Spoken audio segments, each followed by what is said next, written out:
it's a pleasure to be here and to moderate this panel on a really, really important topic, the topic of vanishing studio spaces. And one of the first things I want to do is introduce everyone on the panel who,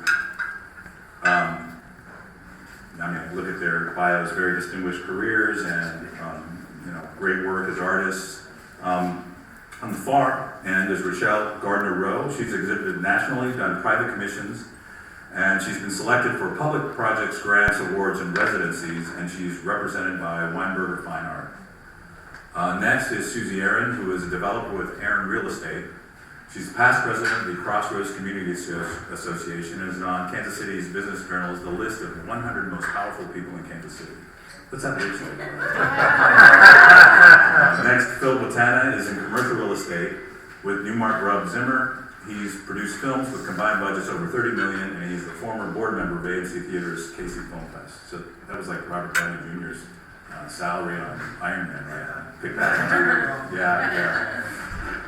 And then finally, Dylan Mortimer, who has created public art installations in several states. He's represented by Hawk Contemporary, and currently studios at Townsend Communications and formerly at Drugstore Studios. So welcome to all the panelists. It's really great to meet you guys and see you here today.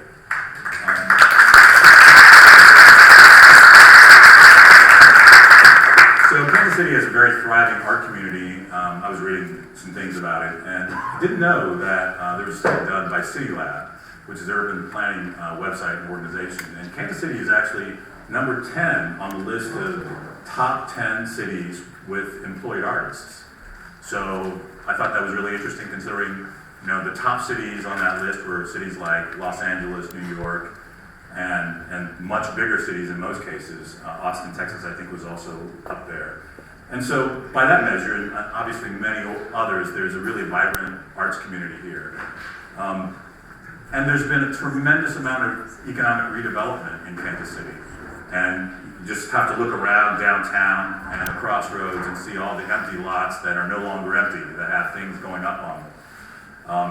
Now, unfortunately, the downside of that is that comes at a cost to the city, even as the city benefits from it. And that cost is people being displaced. We know the gentrification cycle of most cities, and that is that the city grows for a while. There are parts of the city that don't do so well. In a lot of cases, it's been the downtown areas. And after decades of neglect, the first people who always move in are the artists. They're the ones who see the potential in a space. They move in, start building this vibrant community. And the next thing you know, because of all the stuff that's going on in that part of the city, and Kansas City likewise, and Crossroads and elsewhere, other people start looking at those spaces and saying, wow, these are really great spaces. We should also move there.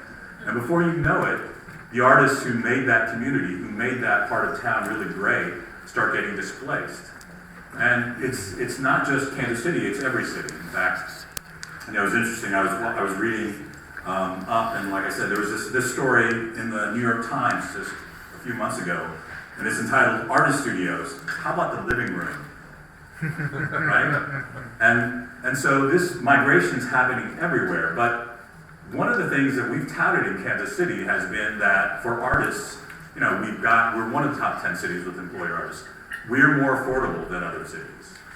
And yet we're experiencing the same thing that big cities like New York or Los Angeles are experiencing, where artists get displaced.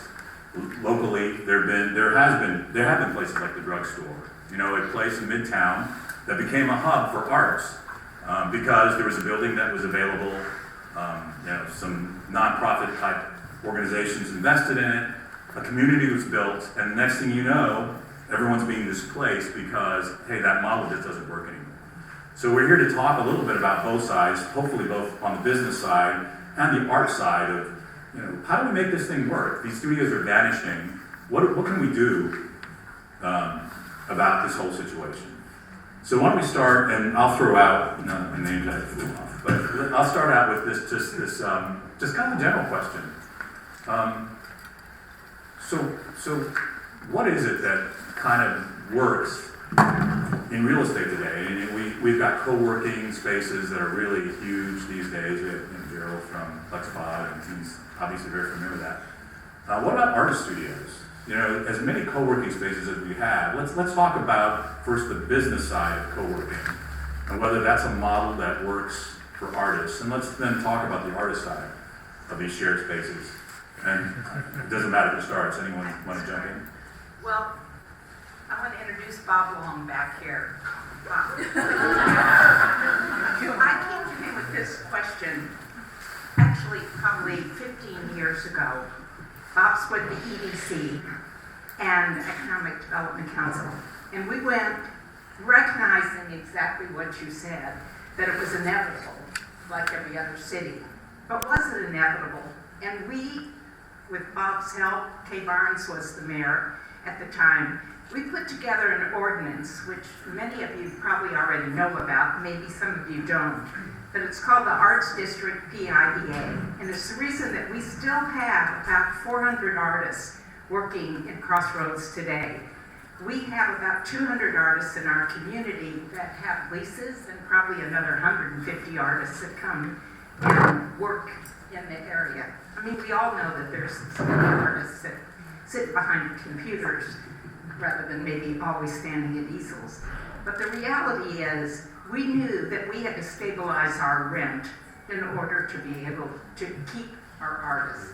So, in fact, we just renewed 2 years ago with the city this tax abatement program that if you have 51% of your building in the arts, your rents or your taxes are frozen. And so that's the reason we've been able to keep artists in the Crossroads. And it's been a very successful program. I have to say that very early on there were a number of loyal property owners that didn't pay that much for their building, so it wasn't that painful. And we were able to afford to stabilize our rents. And there are still opportunities today. And I know a really great one that I'm going to share with you tonight. So it can happen. We just have to think outside of the box. And because artists, as you say, they set the pace, the energy that attracts other people coming. So Paul Tyler, you know better than anybody, arts as an economic driver is a proven success. Phil? You probably don't have much to add to that, but you see, in other cities like the Wynwood District in Miami, where people have come in, taken over multiple buildings, brought in artists, and only years later turned them out. So I think there's a really good opportunity to work with communication between the artists and the building owners to actually build a thriving community and give back to the artists that help make that place. So you've been on both sides, and you finance films, which you did. That's an investment, and at the same time you're in real estate. So talk a little bit about how you think property owners view this whole thing. What's their motivation? What's worked in terms of investment in the arts community for you, and what hasn't worked? Because at the end we want situations that are win-wins for everybody, right? Well, I think when you look at real estate as an investment, typically a real estate developer is looking at multiple different opportunities to invest. So they're going to look for the best investment. Where artists can actually help drive values and is velocity. So if an area starts to improve quickly, time is money. Your internal rate of return increases the faster you can sell a profitable property. So having a time period where artists are able to occupy a space, use it for their uses, promote the space, and then provide an opportunity for the building owner to sell profitably, creates an opportunity to move to another location and do that again. It doesn't work if there's no communication. So, I don't know if that answers the question. I guess I'm thinking, a lot of, on the business side, a lot of times these days, it seems like big and little companies are influenced by the short-term opportunity rather than long-term opportunities. And so, how much appetite is there in the real estate sector to think strategically? Like, hey, this vibrant community is what attracts people to this area, and so there's some value in retaining this versus just, hey, I'm going to make this amount of money if I sell this thing or whatever. You know, do people think that way, or is it all short-term also in the real estate market? I think it's depends on each developer or building owner. But we do have opportunity zones across the city, so that's an area where you're forced to stay in a deal for 10 years, which is typically a lot longer than most investors want to stay in a deal.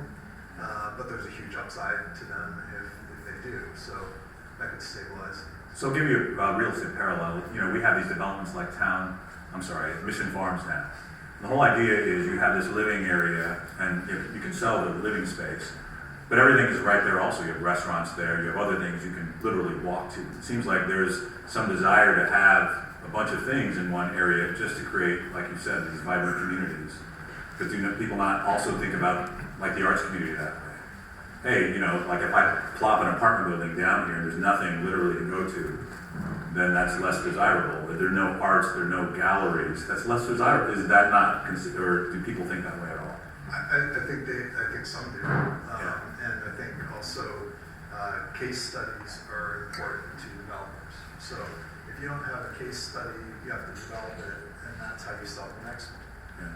So looking at things like Linwood in Miami, where a developer came in, bought 10 buildings, brought in street artists to do murals, had a couple lost leader restaurants. Those types of developers are looking to develop an entertainment district, and they can succeed. If you're looking at like a live work scenario, that can be done at a smaller scale. Someone buys a building, puts in a studio downstairs and a cafe, and then puts upstairs. I think it just depends on the developer. Definitely. I don't want to monopolize. I do have an opportunity, and you just have to look for opportunities, because if a guy's paid a huge amount of money for a property, he probably can maybe afford to give away one studio at an affordable rate. But if you're really looking to develop a whole synergism, I don't know. It's harder. I was just going to say, I have a really good guy who runs a nonprofit called Arts Tech. You all know it, owns 15 homes. He's got a 32,000 square foot building that he runs his nonprofit arts program in. And he said that he would like to have an open house for everybody who's interested. And he would be the perfect kind of a guy to be a landlord and organize a large studio space, like what's happening at the Bower, or what has happened, in the past, the Arts Incubator. So I think he's a little on the edge of Crossroads, and he's a nonprofit, so he can benefit from our Arts District PIE. But it's what you said, he's emotionally committed to artists, and he doesn't have to make that much money. So you gotta kind of figure out Find those opportunities. where those opportunities are, and without giving a whole giant depth of it. I mean, here is a chance for all of you guys at a fabulous building, great location, has a huge parking lot, and he can really afford, because he was one of the early guys. Yeah. So we'll have people look you up after this. I brought my cards, we brought our cards, and I'm happy to set a time, and we can just see what could come of that. But he's the, once in a while you find a hero that maybe there's a chance. So let's hear from the artists. So Dylan and Rochelle, can you talk a little bit about your personal experiences with spaces that you've had, that you've lost, the struggle, if you had them with studio space, and just what you're looking for as an artist?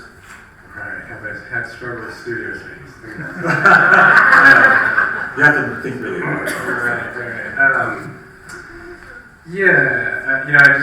I would agree with those things, and it has to be kind of desire on both sides to sort of meet in the middle, I think, to find a way for it to be viable. Because I think that's the question, right? I think what's important is to not think, okay, let's keep shifting it around, but how do we change the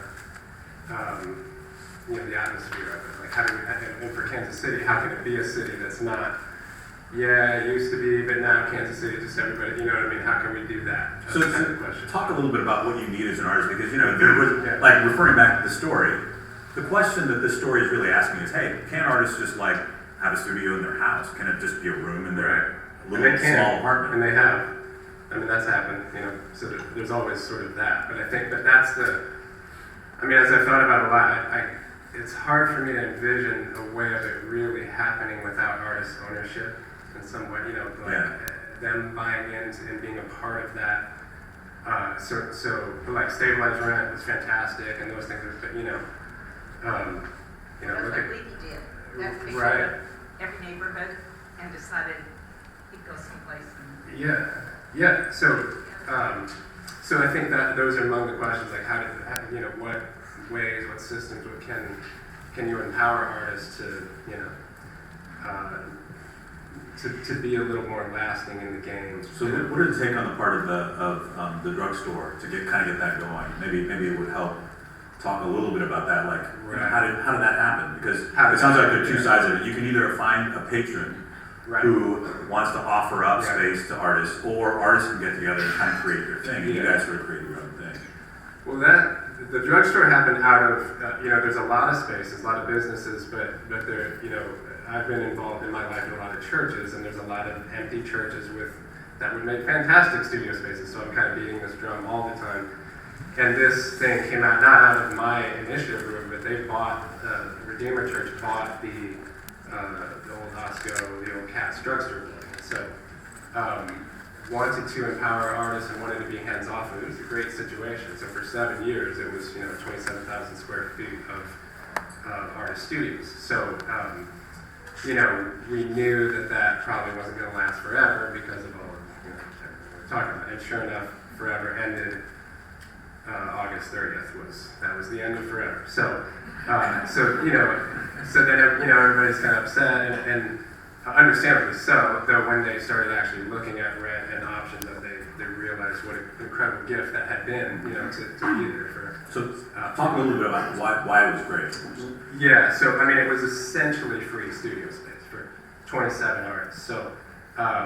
Very minimal fee, $75 which basically covered internet and, a semi-functional bathroom. The church wanted to be really generous with it, and they just in the end that they're still kind of paying on the mortgage and still, paying the bills, and it just, they couldn't keep up with it. So, we kind of knew that what day was coming. We tried to kind of look for some options, some alternatives, and is there anybody that could, are there grant opportunities, or the investors, or we tried to, and just kind of ran out of time, in doing that. But even then, even if that had happened, I'm like, I still think there's got to be some, for that system truly to change it and to be ownership and that, artists actually invested in, that's the kind of shift that would have to happen, I think. How about Rochelle? How about your experiences? Well, I've had all sorts of different studio experiences over the years, including back in the early days I had a Charlotte Street residency, and I've also had commercial street front resident or studio at 55th and Troost. And I've also had a studio in a church. It was at that time repurposed for a yoga studio that I was also teaching at the time.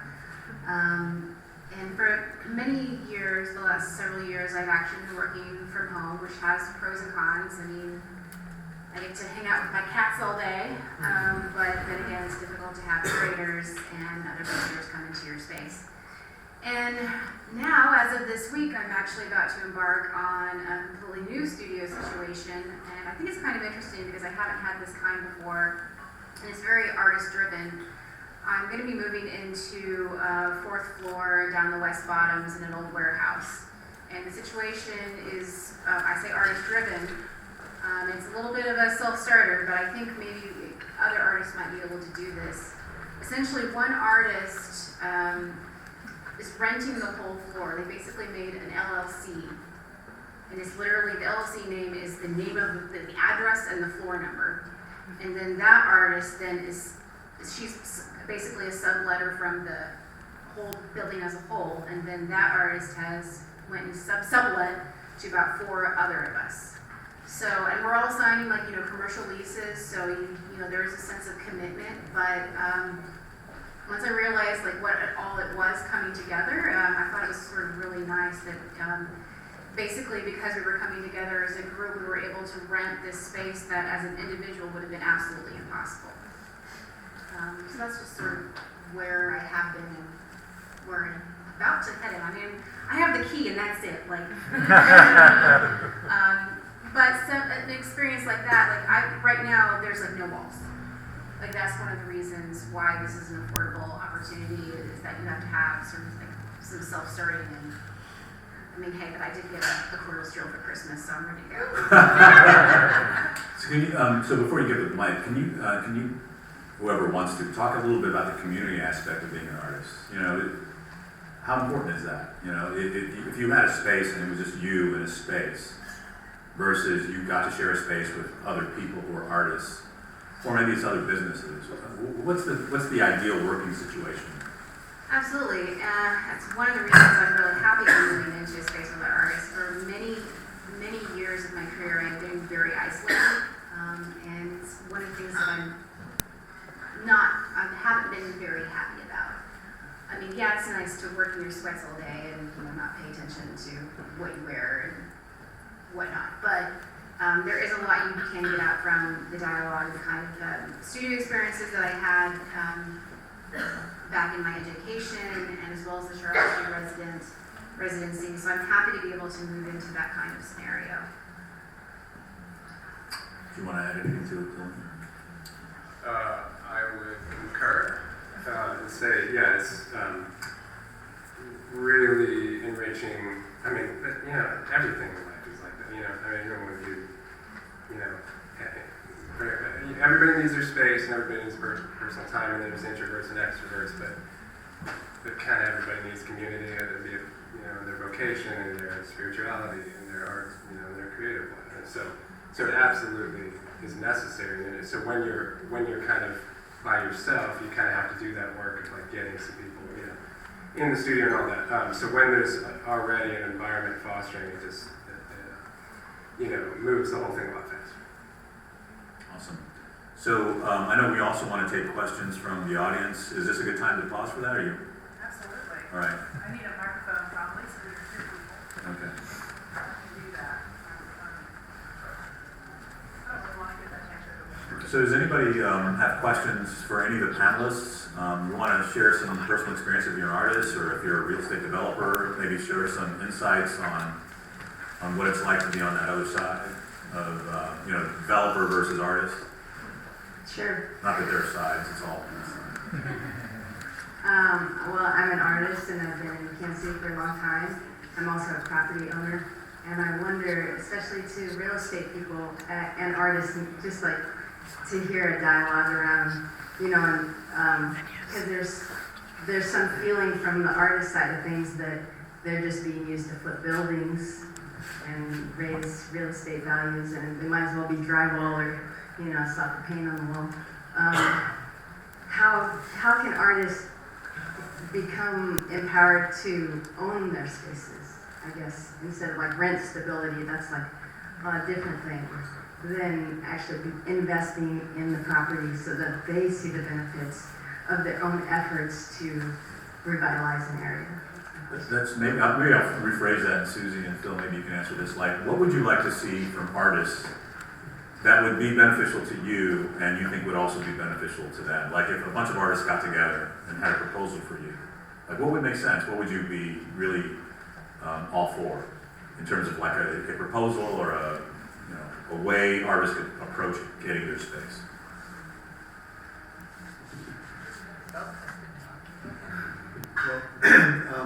Well, one of the things that always comes to mind to me is, and this is just an impression, so if I'm wrong, please tell me. Most artists are looking for an inexpensive place with as little commitment as possible. So once a month, really cheap. I'm not going to call you to fix anything. And there's a reason for that, because that fits their budget, etc. Problem for the landlord, well, it's a problem, it's a blessing and a curse, right? Problem for the landlord is with a short-term lease, they have no stability. With a long-term lease at a low rate, it's a bad deal. So with the two competing interests, as property prices rise, communication again is the key. So if you could get several artists together and say, okay, look, we'll take a whole floor, longer term, we'll give you rent increases or a review of what that would be.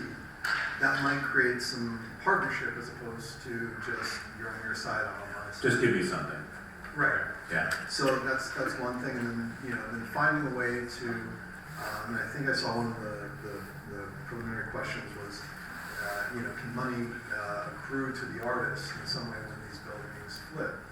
That's again a conversation. I mean, if the artist doesn't have any equity in the transaction up front, it's hard to say, well, we're going to give you something. But if there's a path forward where the artist is going to contribute to the vibrancy of the neighborhood and it's planned out and they're working in tandem with the developer, anything's game. I mean, if you think about it, if you sell a building a year faster than you would through participation with the artist, there's no reason you couldn't pay a dividend to that artist because it's inconsequential ultimately.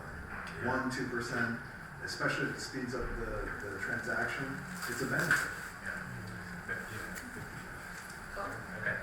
Yeah, I love that. I say it's likely not so consequential to the artist, and just a gesture in that, just the conversation is a gesture in the right direction. And I think that often it's just not even happening. So that's how I've been thinking about it lately. It's like, okay, what to just even have the conversation, begin to think about those things, is a gesture in the right direction. I think that for the last, just they're having a conversation. So it sounds like, the conversation is the important part, and maybe coming and approaching you guys with a plan, like, and thinking about, hey, it makes more sense, and everybody wants to do this if it benefits everyone. If for example, a bunch of artists want to get together and come up with some plan for a building, where an individual artist might not be able to do anything with that building, but they're going to make it worth your while, and in turn, there can be concessions on your side to make it worth their while as well. Okay, so that's.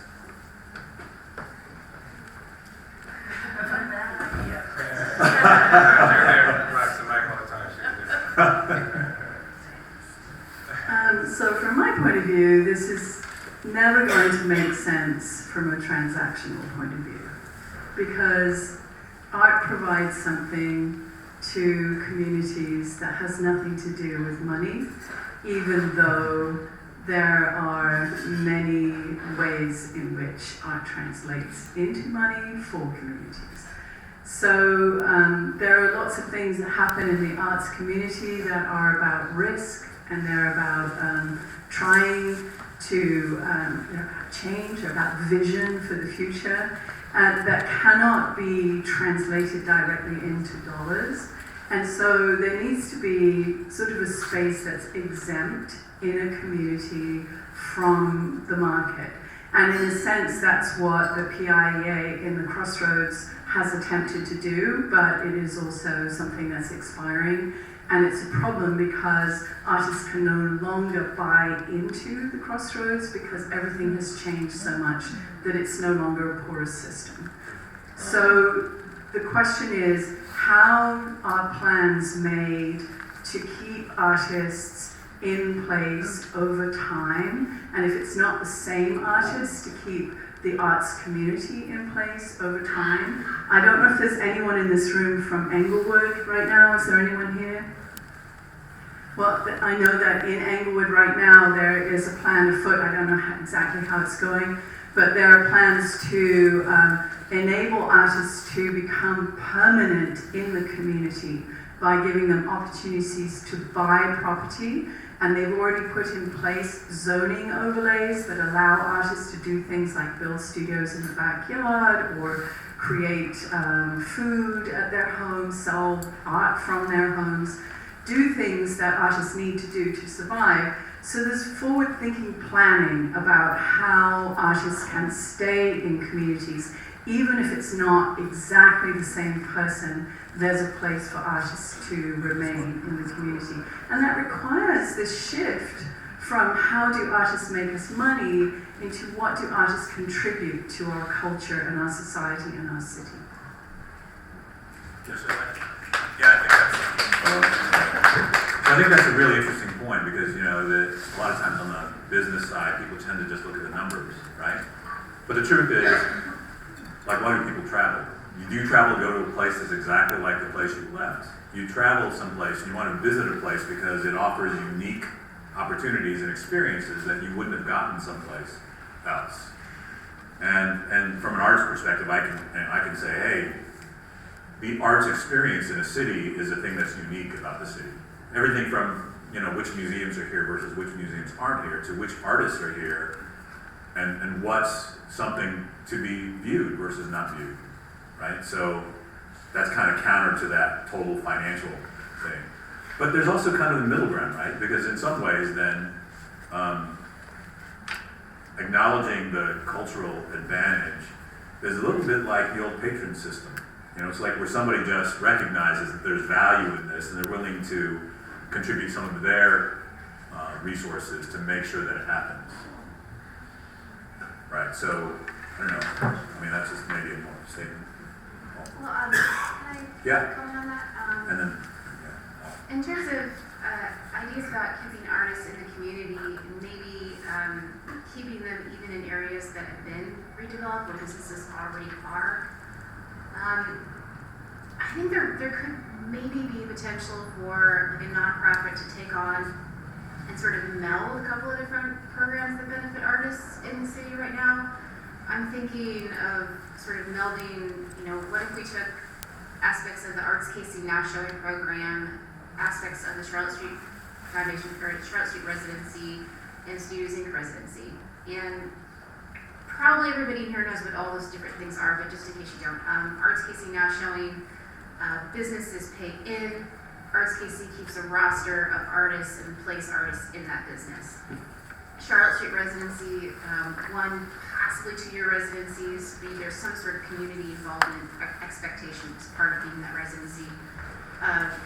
Studios Inc. residencies, 3 years, and your contribution, fully subsidized, but your contribution is like 2 significant works.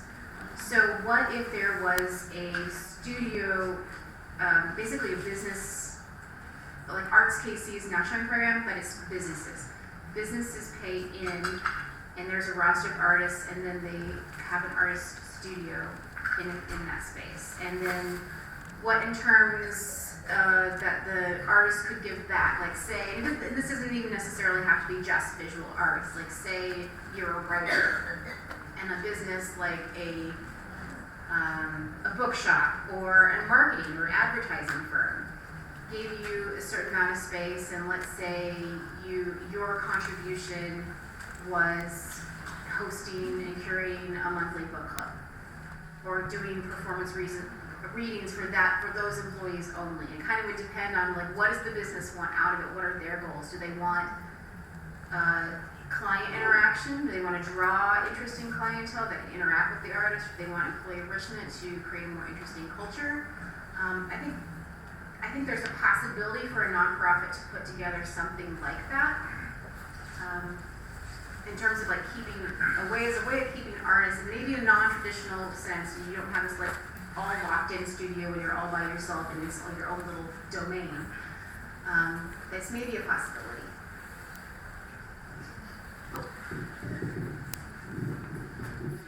Michelle, I love that idea. That's terrific. Fabulous. Just a point of information. 2 years, elements are wonderful. I want to make sure everyone understands.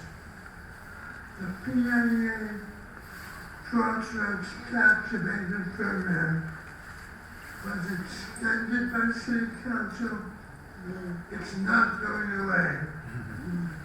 So, even now, if you buy property in the Crossroads and dedicate 51% of it to the arts, and the improvements you make, the property tax is frozen. that's not going anywhere. I'm afraid that wasn't 100% clear from what you said. Now the question is, how do we build on that? How do we extend that? How do we carry that forward with great ideas like we showed this day? Thank you. Sure, I'm not the only one who's had that idea. We got someone who's interested in response.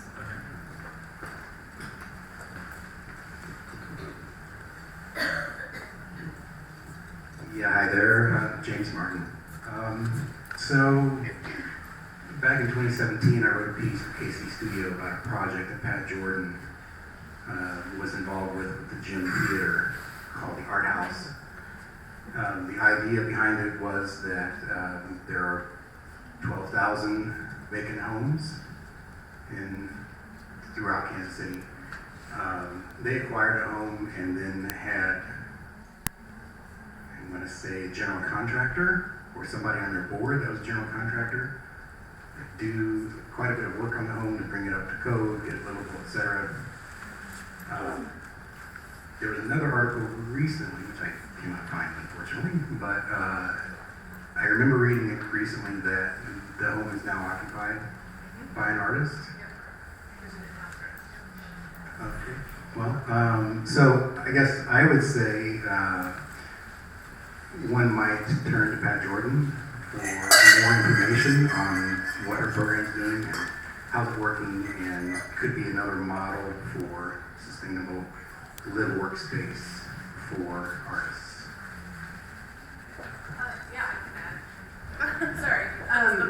Andrew with RSPC. I just talked to Pat like a week ago about actually hosting. We have an opportunities directory on RSPC Go, and we're going to work with her to host this directory of live workspace for artists that support, like, especially with Pat and what she's working on, that's affordable live workspace for artists in the neighborhoods that she's working in right now. And there's lots of other potential with that. And what Rochelle was just talking about, I just texted Rochelle, I'm like, that's happening right now. So there's fun stuff in the works. I know there's other things in the works as well. I know Susanna's got some stuff going on too, but there are resources here in town, and it's just a matter of connecting with each other effectively, which, let's do that better. Others or, We're at one more, Okay, for great. sure. I'm sure there's others. Oh, yeah, I see the hands. Hi, I'm Heidi Nast, and I want to speak about Dylan Mortimer because I work at Townsend Communications and Casey Studio Magazine, and every day we walk through what we refer to as his angel dust because of his sparkles that are all over the floor. So, they're on my shoes, they're on my clothes, they're on my hands, sometimes near your eyes. And when Dylan's not there, very often, I go in and stand in his studio and just breathe in his energy. Breathe in everything that he's bringing in to an office setting. And we opened up the east wing of the building to provide this space for Dylan. And for me personally, it's been the most rewarding experience that I've ever known. And to be around someone that is so popular and so sought after. And I like to go in and tell him how to do his art all the time. Why don't you try putting something here? Or I like those little dots, and he'll say, well, Heidi, those are stars. Oh, okay. But it's just been an incredible treat to have Dylan Mortimer. So from a business standpoint, any of you business owners out there that have some open space, open it up. You have angel dust in your place. Nick had something to say also. This will be quick, Nick. I'm Anne Gachet. I just wanted to also suggest that I am creating studio spaces in my home that it will probably be a few years before I can make them available. And I also live in the beige burbs, so I don't know if a lot of artists will want to come and use them. But I think that also private residences are an opportunity where things like what Heidi was just talking about can happen.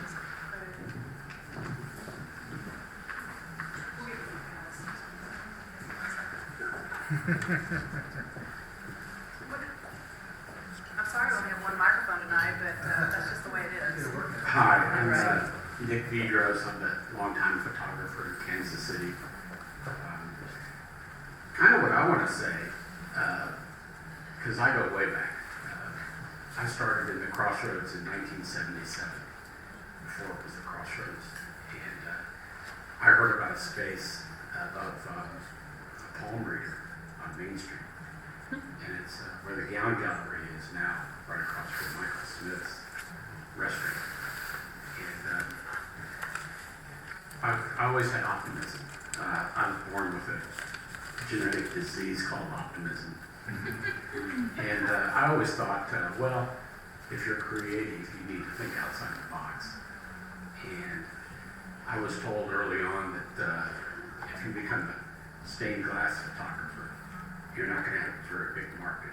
So don't do that. Think of what will sell. And so the optimist in me said, well, I'm going to think of a way to try to make a living so that I can do my photography on the side, because nobody's going to buy that. But what if I married the two together? And honestly, the only business courses I ever took were 4 games: Monopoly, Risk, chess, and poker. Those were my business classes. But when I heard about this space that Henry Leifer had, I went and talked with him, and it was where an architect at the time, Roger Kraft, had moved out of that space, and he had renovated it. It was a nice space. And Leifer wanted $600 a month, and it had no parking. It was just street parking. But it was no problem because nobody was in this part of town. You could park anywhere you wanted. So I approached him thinking outside the box. Well, I can't afford $600 a month. But I have an idea, Mr. Leifer. What if I paid you $200 a month for 3 months, and then another 3 months, $300 a month, 6 months, $400 a month, and then after that, we'll set it at the $600 a month that you want, and I'll be the best tenant you ever had. If their toilet runs, those are my clients who did that. I'll fix it. If the lights are out, I'll be your best renter ever. And so it worked out. I stayed there 5.5 years. But I think it's important for artists to be realistic too, because you can't always put it on completely on the community. I think you have to also make an effort to make something that people are going to want and that that will eventually sell. Maybe it doesn't happen right off the bat, but I thought, the stupid optimist in me, what if I married that I love to create illustrations that looked a little bit like a Norman Rockwell, and I matched him up with Gary Larson, the cartoonist from The Far Side, thank you. And then I would try to go into the commercial industry for my living, but then do photojournalism as my hobby. And that worked out really well. And then after 5.5 years, I built my second studio, which was the fire station over that Bob Bernstein now owns. I bought that in 1982. And I love telling people that I paid a fortune for it. For me, it was $80,000 back then. And it only had 6 parking spaces. But the last thing I want to kind of close on, because I don't want to eat up the floor, but if artists are smart, and I was told this by one accountant, and I paid attention, and they told me this. They said you need to run your photography business like a business. Don't run it like a photographer. And so what I started doing from day one was I kept monthly reports billables instead of quarterly. And so every month I would look at my miserable gross earnings. I think the first year was $12,000 gross. I mean, I was starving. And but every year got slightly better. By that 5-year point, I was starting to turn a profit where you could exist and live. So I went to the bank, and he goes, well, you're a photographer. And so I said, yeah, but here's my 5 years. And I showed it to him in monthly reports. He goes, wow, you've had steady growth. You're pretty reliable. And I was able to get the $80,000 loan. So there is some pressure that's on artists. But I think that pressure is realism of all the variables that can take you down. And there are variables that can take you up. And I think you always need to look for those variables that will take you up.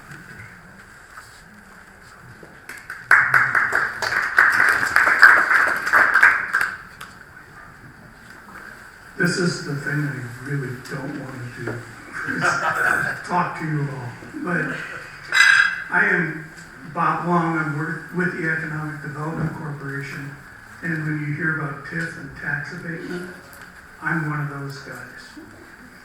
And I was involved with the Crossroads Arts PIA District, Lobies many years ago.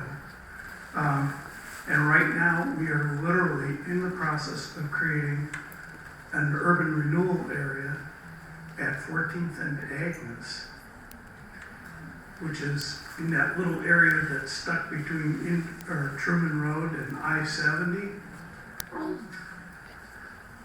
Because I have a property owner who believes that having affordable artist studios is a good thing. And he and his partners are buying and are going to do a minimal rehab to create a bunch of affordable artist space there. So that plan is in the approval process now. So just something to keep your eyes on. So, quick question for you, Bob. How compelling is the story of having a vibrant arts community in a city like Kansas City to people who might want to, businesses or whomever, want to relocate here? The arts here in Kansas City are one of the major selling points for Kansas City. It's one of the reasons that corporations and businesses come from the coast or from overseas or from other states to be here to capture some of that energy. The arts community also feeds the architecture and engineering community. It feeds the advertising and marketing community, the graphic arts. All of that stems from the arts community here, and it is one of our major selling points. So let me ask the flip side of that question, and anyone who has an answer can contribute maybe. And maybe this is the elephant in the room. How good really is Kansas City's arts market? Like, you know, it's interesting, like Santa Fe is known as one of the best markets for photography. Why? Tons of galleries there, tons of people who buy photography.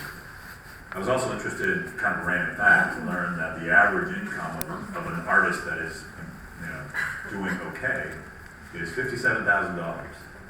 So that's interesting because maybe I know a lot of artists who are earlier in their career. I don't know that many artists, and I wouldn't say the average one makes $57,000. So how, from the artist, let's start from the artist perspective.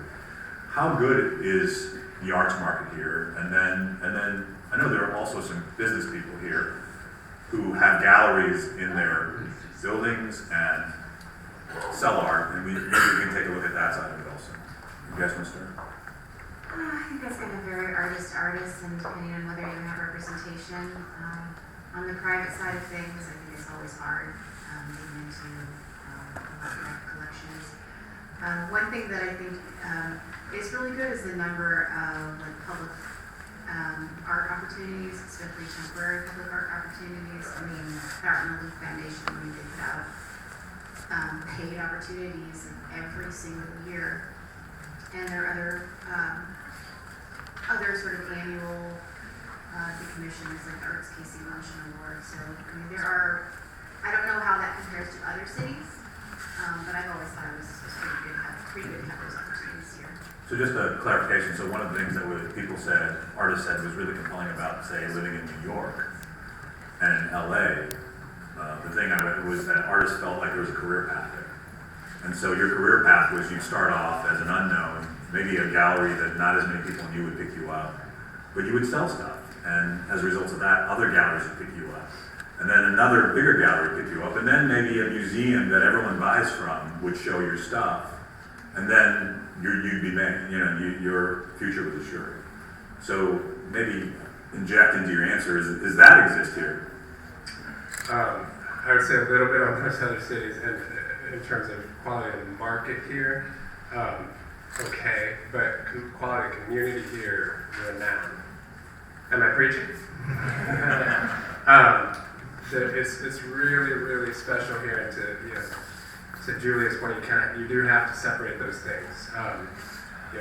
Certainly in I moved here in 1998, and have been here aside from a few trips to New York in that time, and a few trips living in New York, and it's just both of those sites have grown and grown, but the community part is really outstanding, and so maybe just this would this helps me frame it. When I was graduating from the Art Institute, nobody stayed here. Like there was maybe one or two, like almost nobody. You had to go somewhere else to have any. And then I started teaching at the Art Institute 10 years later, probably half and half. Like half. And now it seems to be like very few. And some of that is to do with the affordability to other cities. But I would say more than that is they're compelled to stay.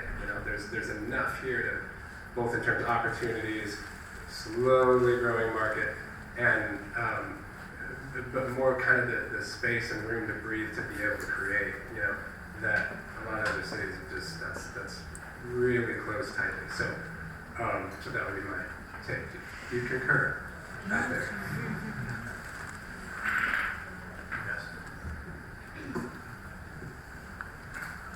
One thing though is if you think about it, it is definitely more livable, but unfortunately Kansas City doesn't really have, if you think about any like internationally showing artists, people in events biennale or showing in museums internationally, Kansas City doesn't really have, we don't really have those folks. It tends to be, if you get big enough, then you tend to move to New York or LA, unfortunately. Although these days it seems like New York is not affordable. So I just did that. I have. There's a migration from decades, right? People moved from, to like, originally that's how Soho and Tribeca got developed. And then everyone moved to Brooklyn, and now they're saying, hey, there's no one lives in Brooklyn anymore. They're moving to like the Bronx and Queens.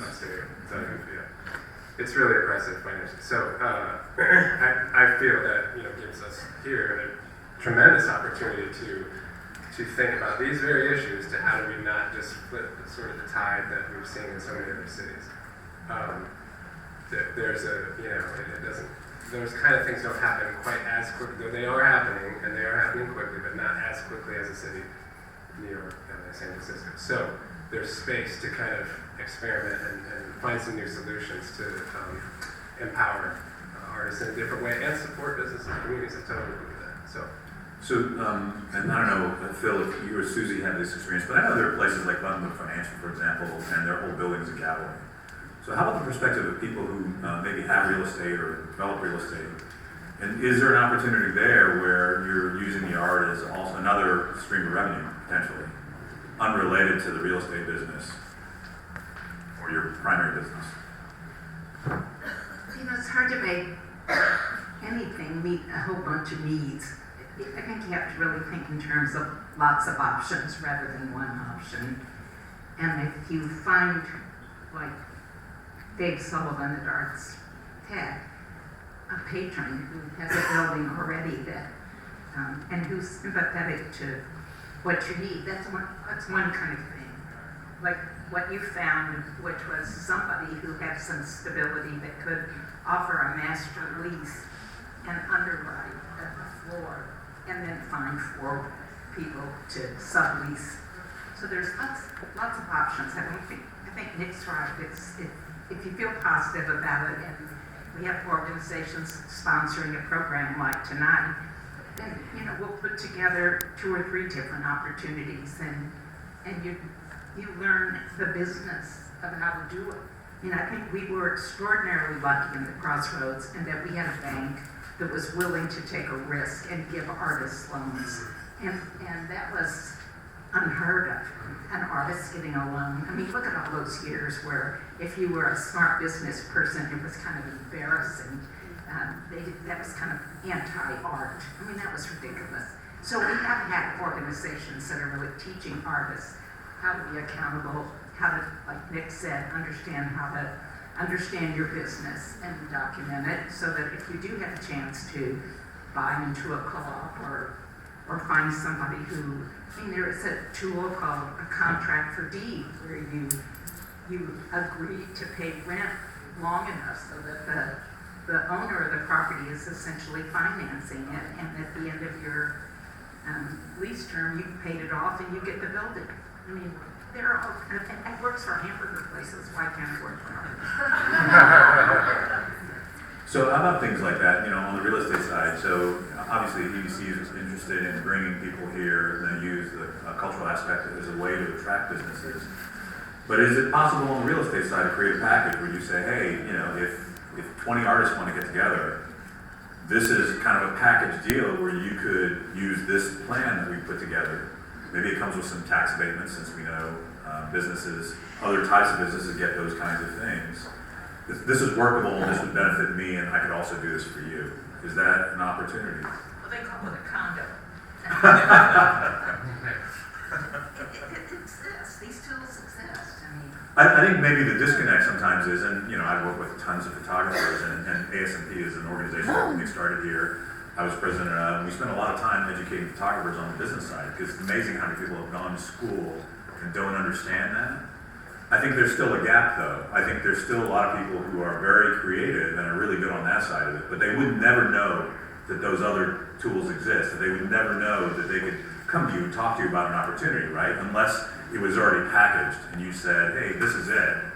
It's these 10 signatures, this is what you have to have, and if you come to us, we can make this work if you want this building. That would do a lot, I think, for artists, because they don't spend their day thinking about financial structures and things like that. Yeah, it can happen. I mean, it has happened, really. If your situation is not so, artist situation is really not so unique. If you want to collaborate and buy a property, it's possible. It really is. I mean, I think the Art Institute just started a new program.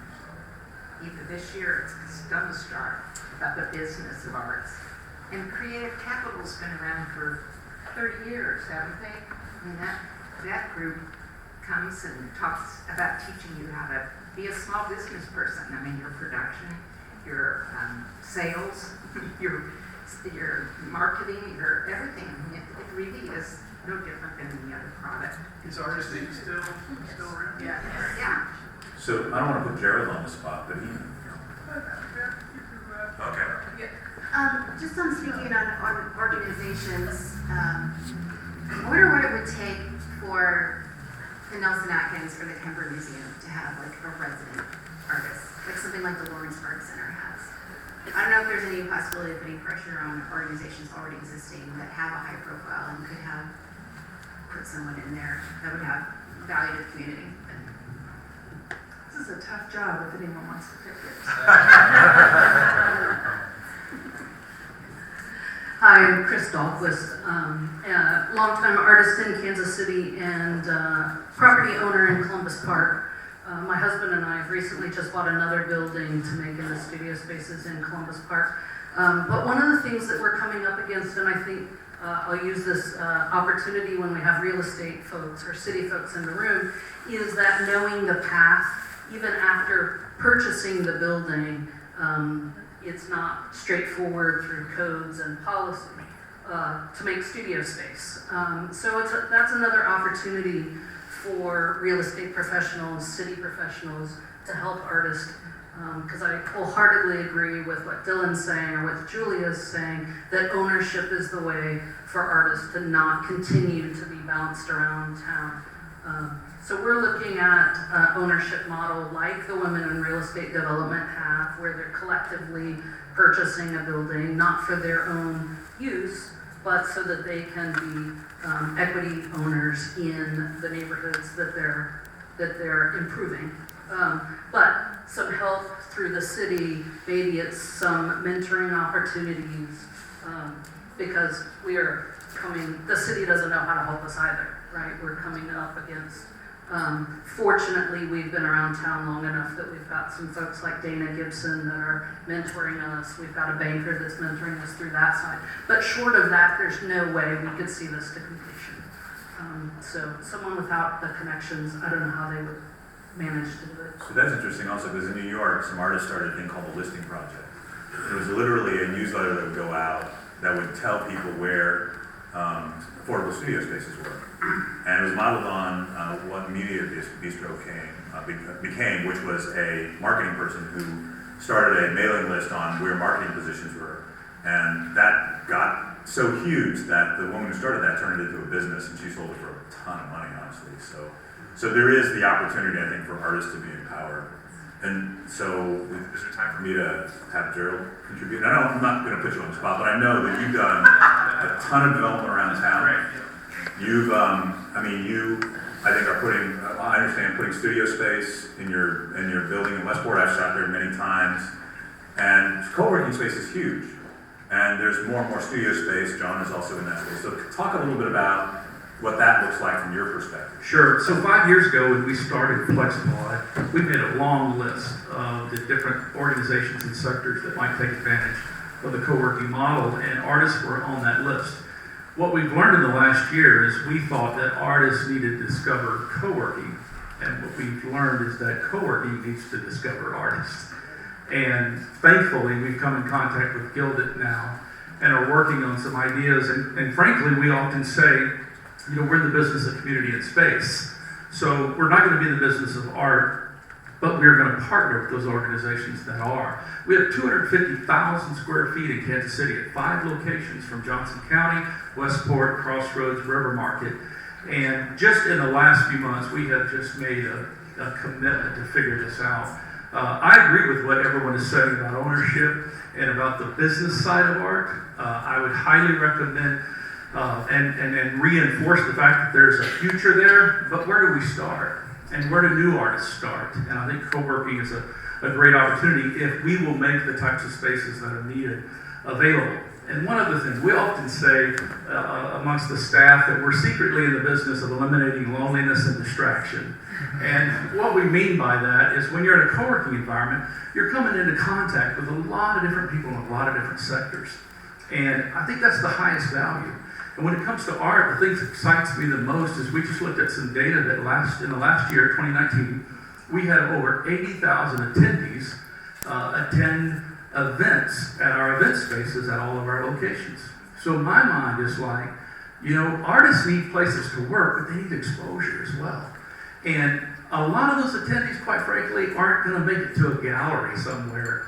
And so we have an opportunity, I think, to marry some worlds. And so we're committed to it. We don't have an answer. Susanna, thank you so much for your journey with us over the last couple of months. We're excited to see where this goes. But, FlexPod is born here in Kansas City. We're committed to Kansas City. We're growing to other cities right now, but we're really excited to see where this goes. And we would welcome your input. Tell us how to do it. So on the artist side, maybe some input. What do you think about that? Is that something that's interesting? We know businesses find co-working very compelling. Yes. Who wants to answer that question?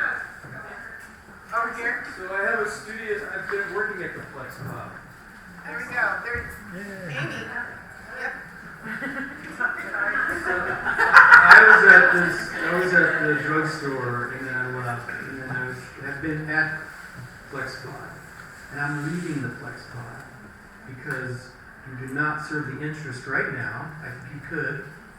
We talked to you all about serving artists' interest, and we couldn't get around this idea of having to pay market rates to develop artist space there.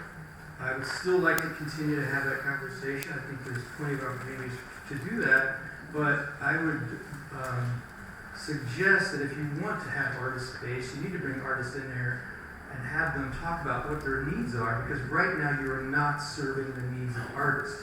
You're serving the needs of business people, and they're not the same thing. So can you talk a I little think bit there's about a lot of work that needs to be talk a little bit done. about what you think, like, so, you know, artists, it's hard for artists to pay market rate. What is a reasonable rate for artists to pay? Then I also throw out, I know there are models that exist in this city where, you know, there are buildings and it's co-op businesses and artists. And sometimes those rates are different, but sometimes the services are also different. Well, I think, there's different, depends on the space. I mean, I look at, I go around the city a lot. There are so many buildings, new and old, that have unoccupied spaces that could be made available at a quarter of market rate. I mean, if you're not getting anything for it, a quarter is better than that. So is it a model where maybe there's a building in a less desirable part of town, and maybe a developer can come in and buy that building, and you don't need all the amenities that somebody in a business needs. You just need enough space, maybe you need that semi-functioning bathroom, and you can still help the real estate developer because, paying what you pay, maybe it's not the most expensive property, but you're also retiring, the capital they had to put into that building. And maybe it's not the same model that a business that needs this type of internet and coffee service and all these nice desks. Maybe it's something like that.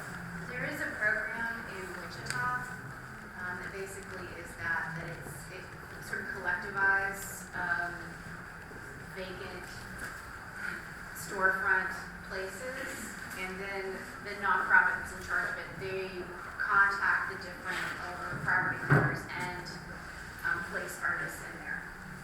So that's one possibility. And how big is that? So it does exist, but it's a nonprofit that's doing that. Yes. Well, that's what Arts Tech is. It's a nonprofit that specializes in art. We've got a building. I mean, just say anybody's interested, I know we're kind of coming to the end, but we have a building, we have a guy, we have an opportunity that. Is there a website? So Yeah, I'm just saying, take my card, I'll have an open house, sign up with this organization, and come meet him. He said he's been around, he was the former principal of De La Salle, and he's been a community guy for 50 years. He's not really looking to make market rate. He really has affordable rate that he can offer you guys. So I think that's great. And obviously people should take advantage of that situation. I'm also pushing a little bit because I'm asking the question, is there a for-profit model that also works? And I don't know, Gerald, if you have a perspective The on that. Ballard has been around for, how long has the Ballard been around? After I answer this, I'm handing the mic to her. She's waited so patiently. No, I just want to respond. I agree with you 110%, and I have since learned about what happened with the closing of the drugstore, and quite frankly, I just claimed ignorance. And we have literally spent the last 60 days starting to look at this from a different lens. And our entry level membership is $100 a month. Actually, it's $50 a month for the innovative KC thing. What we need to figure out is what type of space it is. And I think that's where Gilded is helping us. So I appreciate what you're sharing. We won't figure it out ourselves, and we need the artist community to help us figure that out. But I just want to express we're committed, and Gilded really is. We're relying on Gilded to help us, walk through these doors. So hopefully we can come up with something exciting. Awesome, thanks, Gerald.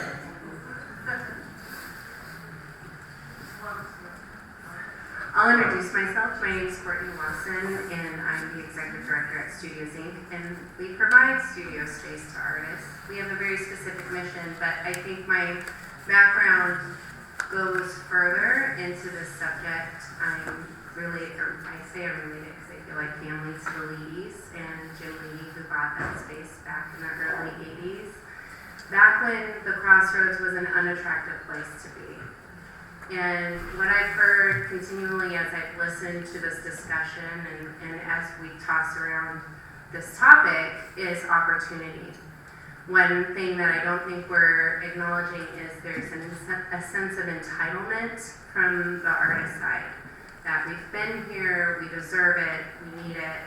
But I always encourage artists when I'm mentoring them to look at the person that's doing what you want to do. Look at their CV, look at the path they've taken, look at the risks they've assumed. And when you look at if I go back to Jim Leedy, when he bought that building, Union Station's ceiling was falling in. It wasn't this attractive place with power and light and 21C and the streetcar. It was empty. And then when I came to Kansas City in early 2000s, you could drink beer in the streets and play with bands and no one said anything because no one was downtown or in the Crossroads after 5 o'clock. So again, when the developers are saying the opportunity zones and when you're an artist, you take advantage of opportunity. And opportunity isn't granted to you, you take it. So if opportunity is in Independence at the Inglewood Center and they are setting aside property specifically for artists, that's where you go. If it's a building in Columbus Park, you work and you collaborate. That's another word that I really love to hear. You collaborate with those people and you find the experts that can help you do what you do. The one thing, and this is me as a person who my whole career is around advocating for the arts and artists, is that no one's going to do it for you. So you find the people who are experts, you collaborate with the developers, you collaborate with the people in the know, and you find your opportunity and you grab it.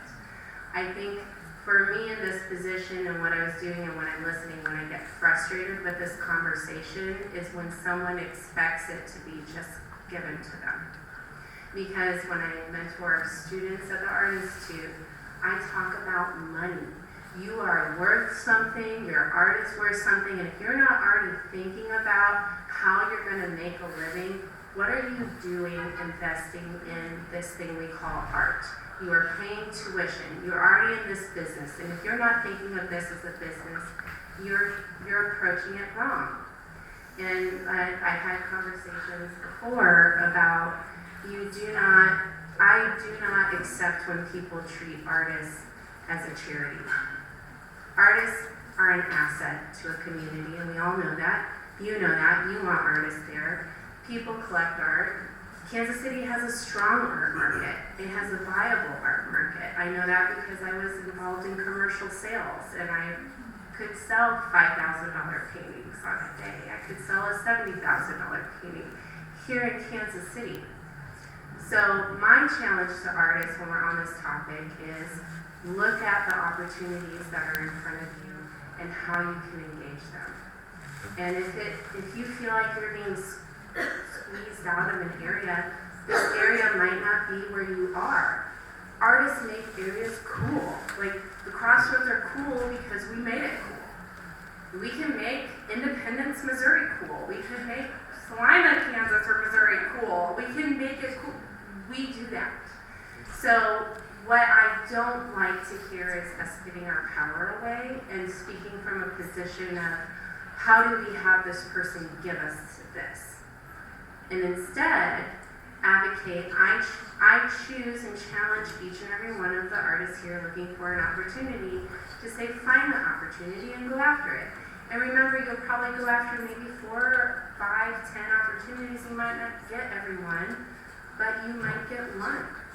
And it doesn't hurt to go after it. So that's my spiel. Excellent job. You know, it is well after 10 after 7. I think this conversation could go on for some time, and I'm so grateful that everyone is here still. I hope it means that we might continue some of this conversation at the Savoy, just down the hall. It would make for some lively dialogue.